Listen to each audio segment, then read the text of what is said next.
Welcome to the Soul Mirror. I'm your host Shreya. Today on the Soul Mirror, we are joined by DK Kang, author, martial artist, and caregiver who turned pain into purpose. From the discipline of martial arts to the raw lessons of life's hardest battles, DK teaches us how resilience is not just built, it's lived. Together, we'll dive into the art of rising stronger when life tries to break you. So, welcome, DK. I'm honored to have you on my show. Thank you for having me on your show. And DK, what does personal development truly mean to you? Not just a buzzword, but as a lived experience. Yeah, so personal development means to me is to never stop learning, never stop growing, because there's so much information out there that we can be learning, and we're always developing. There's never an end to what we can learn and what we can do as human beings. Yes, that's so true. Thank you for sharing this. And also, how do your wife's cancer battle shape that definition? Yeah, so in 2024, my wife got diagnosed with breast cancer, and we in that was like January, and then in February of 2024, I was reading this book called the Breast Cancer Husband, and the book talks about to let my employers know that what's going on and to have more of a flexible work schedule. So then I tell my employer about it, and then a week later they let me go from my job. So we ended up having no income during her cancer treatments, and so with that, uh, the resilience and kind of uh, what kind of shaped me was just showing up and being there for my wife. Because, there's this saying that says 80% is showing up and like 20% is effort. So, I mean, just showing up is a big part. Yeah. And also, your perspective reframes growth as survival with soul. And let's just lean into how struggle can become the sharpest teacher for us. And also, martial arts teaches discipline and balance. So, how do those principles translate into everyday resilience? Yeah, so, like martial arts teaches discipline. And again, that's part of showing up, but it's also martial arts isn't for everybody. And, if you look at life, life is challenging. Like for me, I'm a very spiritual person. I read the Bible every day. The Bible talks about in this world we will have trouble. Um, and so we don't know what kind of trouble that is, but with martial arts, like every day is a challenge because you're learning something new.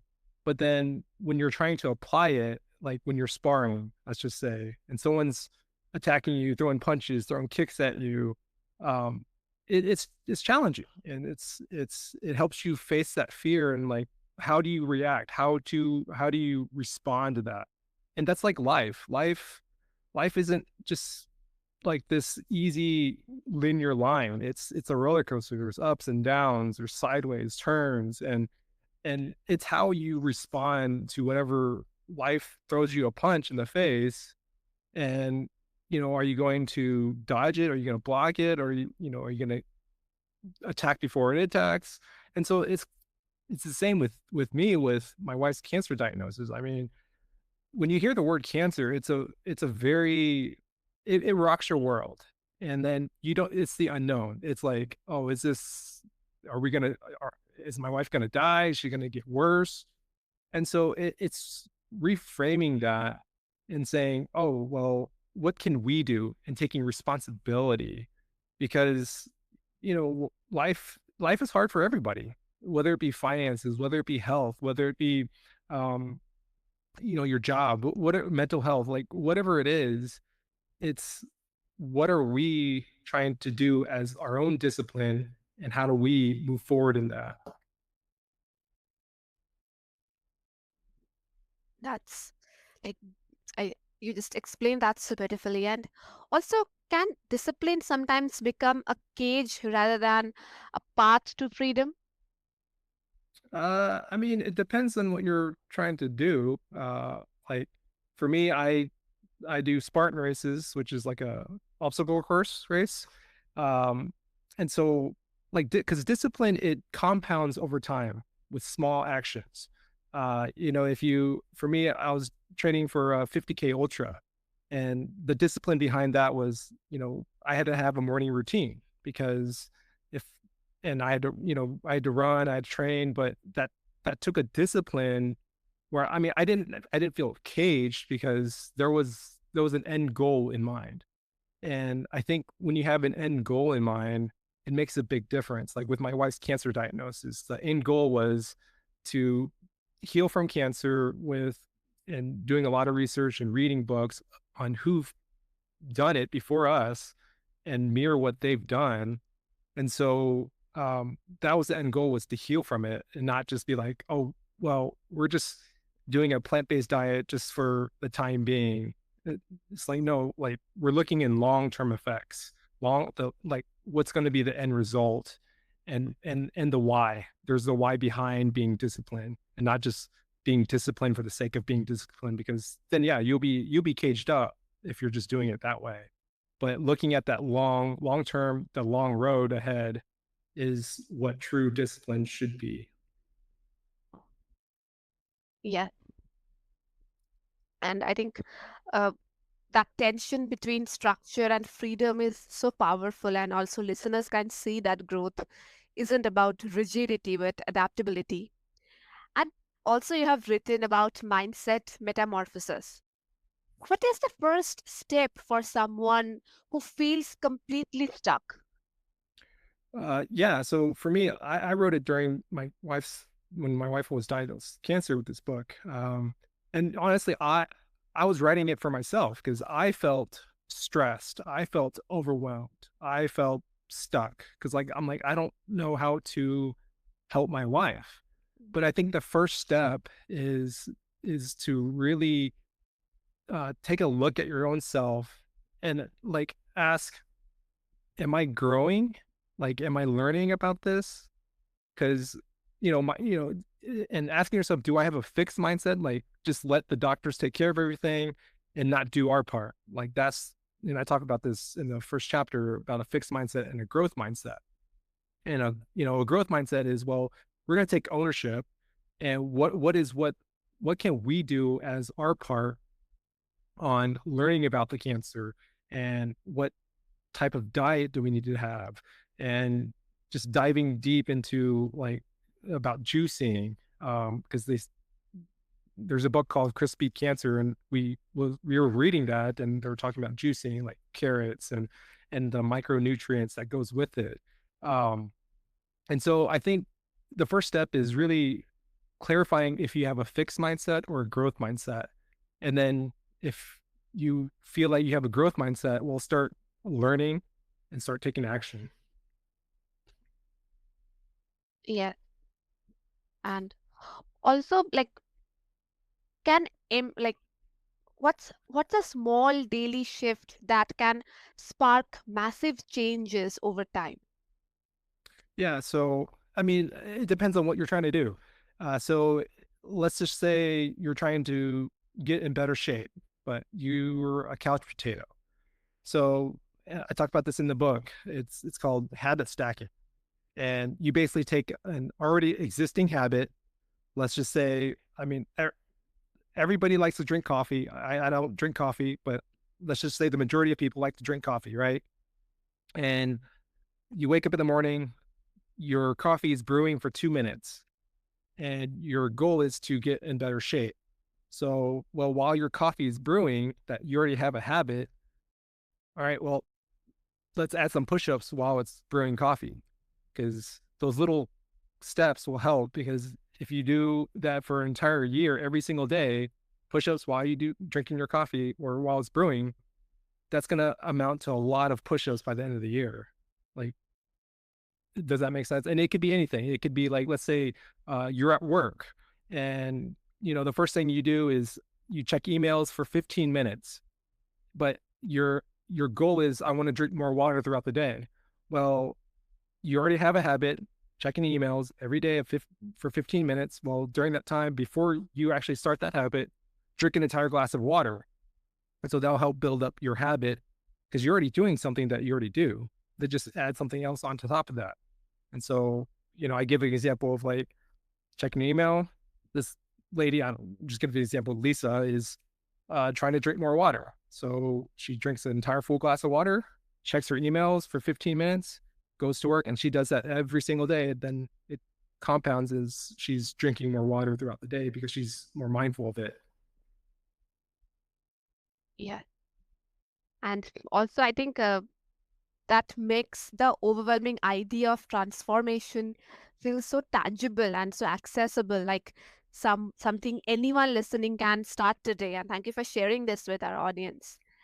And also, pain often forces reinvention. How do we distinguish between running from pain and growing through it? Well, honestly, you can't run away from pain. Every single person on earth is going to experience some sort of pain, whether it be loss of loved ones, whether it be grief. My wife has battled health issues with infertility. So, we had grief of losing a child that we can never have. With cancer, I've lost my dad to pancreatic cancer. My wife has lost both her parents. I feel like when we run, it just amplifies the pain. Like there's an analogy of a buffalo versus a cow, and then let's just say like this crazy storm with tornadoes are coming. The buffalo will actually run towards the storm, while the cow will run away from it, trying to avoid the storm. But as the cow was running away, like they're stuck in the storm even longer than like the versus the buffalo, where the buffalo just literally just goes through and is out of the storm within minutes, an hour. And I think we as humans, because like we as humans want comfort, we want um that's something that's familiar. But when we try to get in that comfort zone and during those painful moments, we're only going to be in it longer. Like find some accountability partners to help share some of that pain, that whatever you're going through, like grief or loss of loved ones or cancer or whatever it is, like find that community, find a mentor.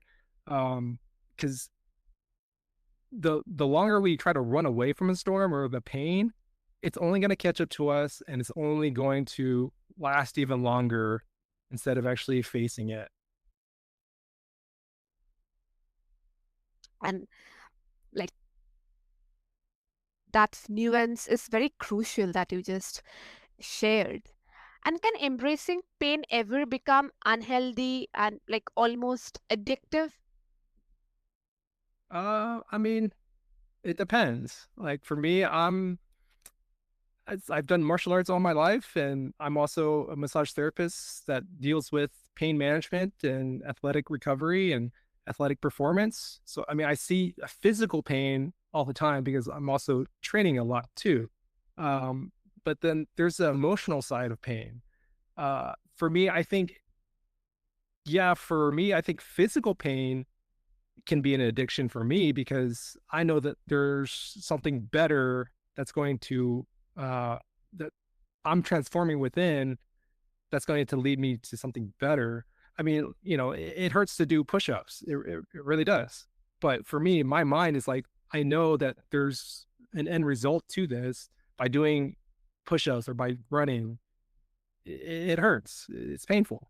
But I know that there's always something better on that other side when going through that pain. So for me, yeah, it can be addicting physically, but when it's emotional pain, like you just gotta help share that load because we're human beings. We're not made here on earth to be by ourselves and handle it by ourselves. And so yeah, so if you're talking about physical pain or emotional pain, like they're similar but different at the same time.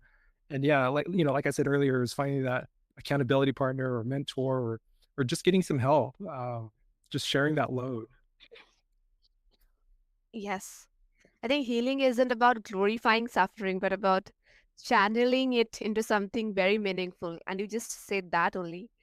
And also, faith runs through your story. How do you reconcile faith with greed when both seem to pull in different directions?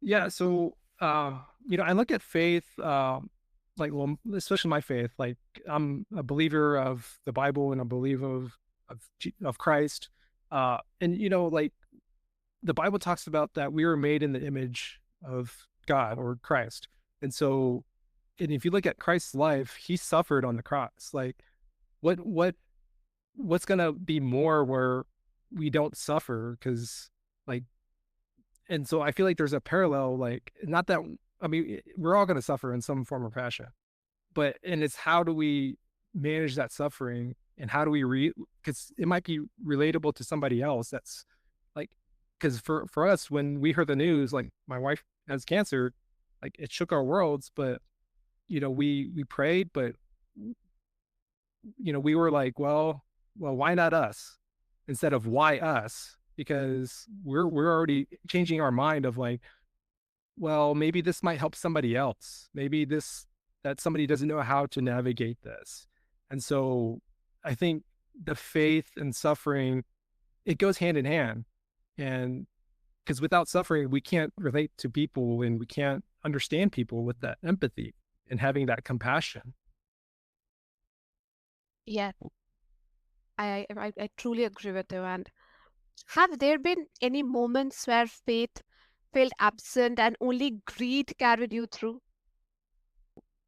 Oh, yeah, I mean, I'm human. Uh, if you look at even people in the Bible, if you look at Job, like, he went through so much. But for me, I was just like, well, I don't have it as bad as Job. So um I think also kind of like gratitude kind of goes hand in hand with that. Like, I mean, yeah, there's moments where faith was just, it was just there, and grief kind of carried me through because I'm like, yeah, I'm kind of in this in the moment, um but then that's like my own human emotion. And so for me, like, kind of building that habit of, like, for me, I read the Bible every day. And so, like, every morning, that's part of my morning routine. And so it's like every day I just go back to that. And so I definitely rely on my faith. And I mean, but yeah, some days it's hard, it's rough. And sometimes, yeah, grief just kind of carried me through. I mean, and but tomorrow's a new day, and start over and go again and continue to learn and continue to build. So I mean, yeah, we're all human. We're gonna have those moments where grief is gonna carry us through, or faith is gonna carry us through, or just doing an exercise or something to get us through, to clear our minds, to clear our heads. Yeah. And that duality, like trusting what's unseen while acting with determination, offers profound mirror for anyone navigating their own storms. And also, thank you for joining and sharing so much with us. This is really wonderful. And thank you for sharing your knowledge, your experiences, your life stories with us. And if after this, my listeners want to connect with you, then what's the best way? Yeah, so if you want to connect with me, you can go to my website, dkkang.com. Um, if you scroll all the way down to the bottom, there's you can subscribe to my newsletter. And with that, I'm giving away the first chapter of my book, Mindset Metamorphosis, as a free download. And if you enjoy it, go ahead and pick it up. It's on Amazon. Um, yeah, that's how you can kind of follow me. And I respond more with emails than social media. Yes, and I will make sure to attach all these details and links below so that the listeners can find them easily and get in touch with you. And this is a wonderful conversation with you, and I'm really honored to have you on my show. And to all my listeners, what DK has shown us today is that personal development isn't polished, it's forged in fire, in faith, and the courage to keep moving when the path disappears. If his journey inspires you, let it remind you that your scars are not your chains. They can be your strength. Take one step today toward the version of yourself you have been waiting to meet. Thank you.